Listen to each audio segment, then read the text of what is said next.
this week's episode of the Mill Spill, and it'll be the next several, as I think I'm going to break down shorter videos and content for y'all about just the different ways that we myth bust diagnoses in the foot and what it means.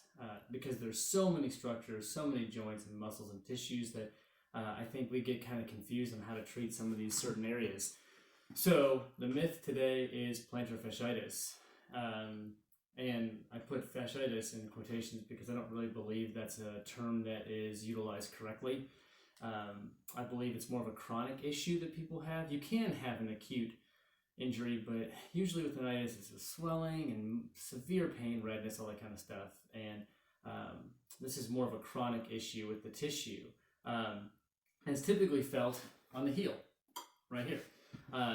Now, the problem with that is that there's so many other structures in that area, and I'll put up a slide here to show just how many different structures are in that area between the joint, the plantar fascial tissue itself, and as well as the nerves and musculature that goes to that area. There's just a lot to differentiate as far as what puts stress in that area and what tissues are in that area.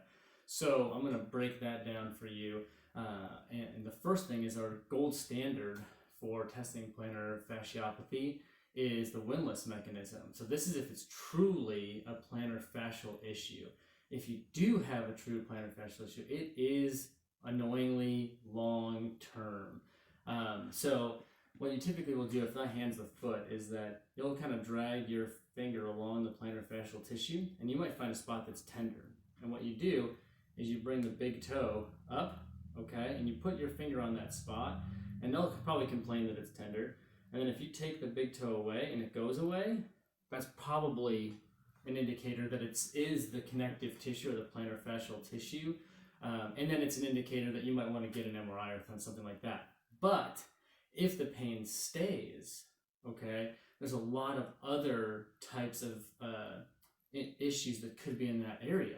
Underlying the plantar fascia is the navicular bone. And you can see from the slide that if that bone is under dysfunction or has an issue, that can actually be painful.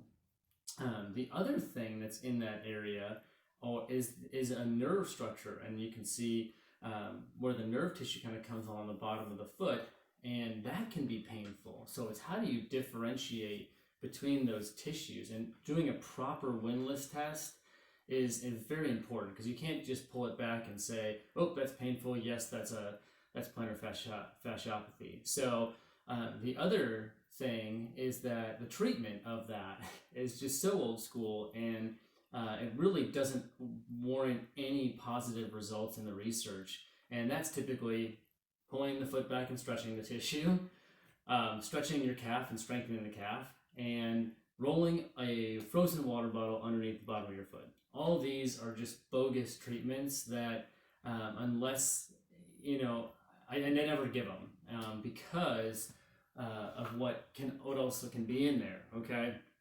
So the first thing that I think that you have to do when you talk about plantar fasciopathy is identify if it actually is the plantar fascial tissue. If it is, you're probably not going to be able to help that person very much in the way of that tissue, because the turnover rate for healing of that tissue is about a year.